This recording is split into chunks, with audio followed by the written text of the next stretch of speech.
এই বিশ্ব ভালোবাসা দিবসের সাথে মুসলমানদের কোনো সম্পর্ক নাই। আমার প্রিয় ভাইরা, অশ্লীলতা নানা ভাবে, নানা নামে, নানা মোড়কে ছেলে মেয়ে একে অপরকে জড়ায় ধরতেছে, একে অপরকে চুমু খাচ্ছে প্রকাশ্যে দিবালোকে গণমানুষের সামনে। ওয়ানহানিল ফাহশা, আল্লাহ তাআলা অশ্লীলতাকে নিষেধ করেছেন। যত ধরনের, যত টাইপের, যত ক্যাটাগরির অশ্লীলতা হতে পারে সব অশ্লীলতাকে হারাম করেছেন কে? ফাহশা মানে কি?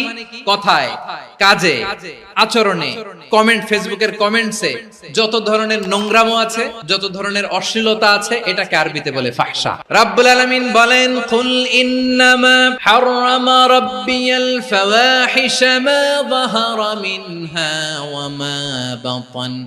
ও নবী, আপনি বলে দেন, আমার রব প্রকাশ্য অপ্রকাশ্য, স্পষ্ট কিংবা অস্পষ্ট, দৃশ্যমান কিংবা অদৃশ্যমান সব অশ্লীলতাকে হারাম করেছেন। সব ধরনের অশ্লীলতা হারাম। এবার বলেন, আমাদের সমাজে অশ্লীলতা আছে না নাই?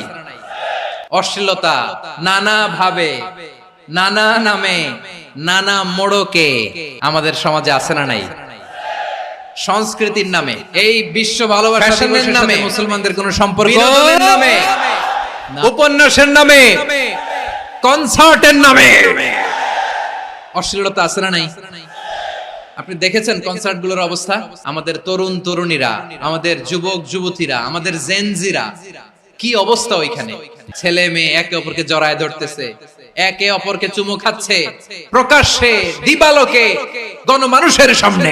রূপালী জগতের নামে অশ্লীলতা আছে না নাই? এই টার্মটা আপনারা জানেন না? রূপালী জগৎ আসলে কি রূপালী জগৎ না অন্ধকার জগৎ?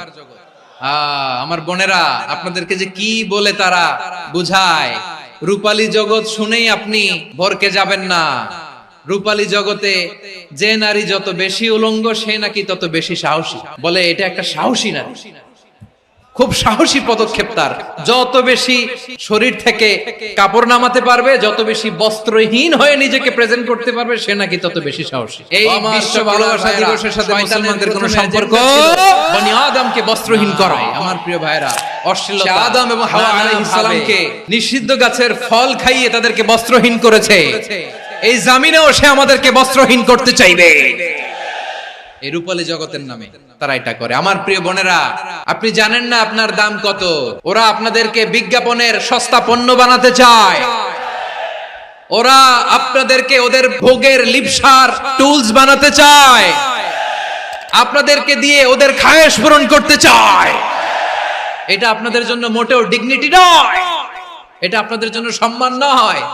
আপনার সম্মান শালীনতায়, আপনার সম্মান হেজাবে, আপনার সম্মান ভদ্রতায়, আপনার সম্মান আপনার ডিসেন্ট পোশাকে। পোশাক বলে দেয় এই নারীটা ভদ্র না অভদ্র। পোশাক বলে দেয় এই মেয়েটা কোন ঘরের মেয়ে। আপনি জানেন না, আপনার এই সস্তা পণ্য বানায়, ভোগের পণ্য, বিলবোর্ডে আপনাকে উলঙ্গ করে উপস্থাপন করে।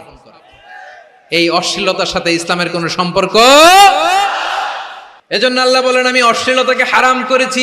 অশ্লীলতাকে হারাম করার প্রথম কারণ হলো এর মাধ্যমে মানবতাকে অপমানিত করা হয়। কারণ মানুষের সম্মান মানুষের পোশাকে। মানুষ যখন পোশাকহীন হয়ে যায়, বস্ত্রহীন হয়ে যায়, তার সম্মান কমে যায়, ঠিক কিনা? অশ্লীলতাকে হারাম করার প্রথম কারণ হচ্ছে মানুষ মানুষকে অপমান করে। একটা নারী, সে তো সম্মানিত। নারী যে কত সম্মানিত, নারীরা এটা বুঝেই নাই। বিশ্বনবী বলেন, আদ-দুনিয়া কুল্লুহা মাতা ওয়া খায়রু মাতা'আদ দুনিয়া আল মারআতুস সালিহা। আমার বোনেরা, 5টা প্যান্ডেলে আপনারা এলইডিতে আমার আলোচনা শুনছেন, আমি জানি। আপনাদের এই গর্ভ যে কত দামি আপনি জানেন না। আপনার পেট থেকেই আসবে আগামী দিনের সালাহুদ্দিন আল আইয়ুবী। আপনার পেট থেকেই আসবে অনাগত দিনের ইমাম মাহদী আল মুনতাযর।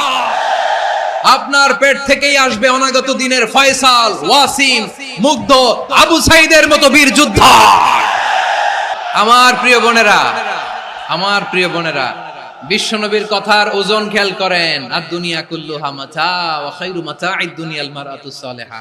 দুনিয়ার সবকিছুই অ্যাসেট, এর মধ্যে সবচেয়ে দামি অ্যাসেট নেককার নারী। আপনার গর্ভ যে কত দামি আপনি জানেন না। নিজের সময়টাকে কাজে লাগান, কোরআন পড়েন, সুন্নাহ পড়েন। আপনার অনেক দায়িত্ব ঘরে। You are the MD of your family. একটা family it's a very big institution. পরিবার একটা অনেক বড় প্রতিষ্ঠান। and you are the MD of your institution. আপনি এই পরিবারের MD, managing director of your family. এখানে আপনার কত দায়িত্ব। আপনি ছেলেমেয়েদেরকে তারবিয়া করবেন, আপনি আপনার স্বামীর জন্য ঘরটারে জান্নাতের নীর বানাবেন, আপনার জন্য জান্নাতের ডুপ্লেক্স বাড়ি ওইখানে তৈরি করে রাখবে কে? আপনি যে কত দামি আপনি জানেন না। নারীদেরকে আল্লাহ বানিয়েছেন উচ্চতর করে, নিম্নতর নয়। নারীদেরকে ছোট্ট জিনিস দিলে এটারে বড় করে দেয়। নারীদেরকে ভ্রূণ দিলে, শুক্রাণু দিলে নারী এটারে বাচ্চা হিসেবে উপহার দেয়, ঠিক কিনা? বিয়ের মাধ্যমে স্বামী যখন তার শুক্রাণু তার স্ত্রীকে উপহার দেয়, স্ত্রী রিটার্নে কি উপহার দেয়? ফুল ফর্ম বেবি, মানব সন্তান। আপনি যদি নারীকে বাজার এনে দেন, নারী এটাকে সুস্বাদু খাবারে রূপান্তর করে দেয়। আপনি তাকে একটা মুচকি হাসি দিয়ে দেন, সে তার কলিজা দিয়ে দেয়। কিন্তু যদি আপনি তার মনে কষ্ট দেন, সে আপনার জীবনকে জাহান্নাম বানায়া দেয়। নারীর মন বুঝতে পারলে নেয়ামত, বুঝতে না পারলে কিয়ামত। আপনাদেরকে যেন ভোগের সস্তা পণ্য বানাতে না পারে, আপনাদেরকে সচেতন থাকতে হবে। তাহলে কেন আল্লাহ তাআলা এই ফাহশা অশ্লীলতাকে হারাম করলেন? 1 নাম্বার, এতে হিউম্যান ডিগনিটি কমে। 2 নাম্বার, এতে মানুষের অধিকার নষ্ট হয়। আপনি বিয়ে করেছেন, এরে পরকিয়া করেন, ওর সাথে এরকম আছে না নাই? স্ত্রীর অধিকার নষ্ট করেছেন। আপনি বিবাহ সম্পর্কে আবদ্ধ হয়েছেন তার সাথে, আপনি পরকিয়া করেন ওই ছেলের সাথে, আপনি আপনার হাজবেন্ডের সাথে বিট্রে করেছেন। এজন্য আল্লাহ অশ্লীলতাকে হারাম করেছেন। অশ্লীলতাকে হারাম করার আরেকটা কারণ হচ্ছে আল্লাহ তাআলা এই হিউম্যান জেনারেশনকে এটাকে প্রিজার্ভ করতে চায়। হিফজুন নাসল, এটা মাকাসিদুশ শরিয়ার অনেক গুরুত্বপূর্ণ একটা মাকাসিদ, অনেক গুরুত্বপূর্ণ। আপনার নাসল, আপনার জেনারেশনকে সংরক্ষণ করা। এই যে আসতেছে ফেব্রুয়ারি, কত ফেব্রুয়ারি জানো? এটা কি বিশ্ব ভালোবাসা দিবস? হ্যাঁ, কি দিবস? এই বিশ্ব ভালোবাসা দিবসের সাথে মুসলমানদের কোনো সম্পর্ক নাই। আমার প্রিয় ভাইরা, এই যে আপনি অবৈধ সম্পর্কে জড়ালেন, কেন আল্লাহ অশ্লীলতাকে হারাম করেছে দেখেন। বলতেছিলাম যে এটা আপনার নাসল, আপনার জেনারেশন, আপনার লিনিয়েজ, আপনার বংশকে প্রিজার্ভ করা। কে কার বাবা, কে কার মা, বাবা মা জানা, প্রজন্মকে প্রিজার্ভ করা, এটা ইসলাম ওয়াজিব করে দিয়েছে। এই যে অবৈধ সম্পর্কের কারণে, বিশ্ব বেহায়া দিবসের কারণে, এগুলোর আউটকাম, আউটপুট হিসেবে মাঝে মাঝে এই ঢাকা মেডিকেলের ডাস্টবিনে নবজাতকের বাচ্চার কান্নার আওয়াজ শুনতে পাওয়া যায়। চট্টগ্রাম মেডিকেলের ডাস্টবিনে নবজাতকের কান্না শুনতে পাওয়া যায়। বীর চট্টলার মুসলমানেরা বুঝতে পারলে আওয়াজ করে বলেন, এই যে চট্টগ্রাম মেডিকেলে যে নবজাতকটা পাওয়া গেল, ওর বাবাকে আমাকে বলেন, ওর মাকে, ও কোন ফ্যামিলির সন্তান কেউ জানে? আপনি হিউম্যান ডিগনিটিকে অপমান করেছেন না? আপনি তার ভবিষ্যৎকে অন্ধকার করেছেন না? আপনি তার লিনিয়েজকে প্রশ্নবিদ্ধ করে দিয়েছেন না? এই জন্য আল্লাহ তাআলা অশ্লীলতাকে আমাদের জন্য হারাম করে দিয়েছেন। পড়েন সুবহানাল্লাহ। এই জন্য রাব্বুল আলামিন বলেন, কুল ইন্নামা হারামা রাব্বিয়াল ফাওয়াহিশা মা যাহারা মিনহা ওয়া মা বাতান। প্রকাশ্য অপ্রকাশ্য সব অশ্লীলতাকে হারাম ঘোষণা করে দিয়েছে কে? আবার দুনিয়ার বুকে যারা অশ্লীলতার প্রসার করে তাদের জন্য শাস্তি মজুদ রেখেছে কে?